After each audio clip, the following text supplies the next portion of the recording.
ఈసారి ఎండలు దారుణంగా ఉండబోతున్నాయి. రాబోయే 3 నెలలు మిమ్మల్ని మీరు కాపాడుకోండి.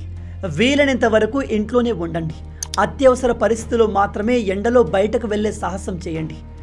ఇండియన్ మీటరాలజికల్ డిపార్ట్మెంట్ ప్రకారం ఈసారి summer one of the hottest సమ్మర్గా ఉండబోతుంది.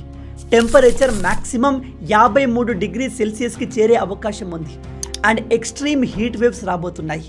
ఇంకో షాకింగ్ విషయం ఏమిటంటే ఈ సమ్మర్లో ప్రజలకు ఎక్కువగా కిడ్నీ సమస్యలు వచ్చే అవకాశం ఉంది. ఎందుకంటే ఎక్స్ట్రీమ్ హీట్కి ప్రజలు త్వరగా డీహైడ్రేట్ అయిపోతారు. ఒకవేళ మీకు ఆల్రెడీ కిడ్నీ సమస్య ఉన్నా, కిడ్నీ స్టోన్ లాంటి ఇష్యూస్ ఉన్నా ఎక్కువగా వాటర్ తాగండి, లేదా ఖచ్చితంగా ఈ సమస్యలు ఎక్కువ అవుతాయి. ఒకవేళ బయటకు వెళ్తే ఖచ్చితంగా మీ హెడ్ని కవర్ చేయడం మర్చిపోవద్దు.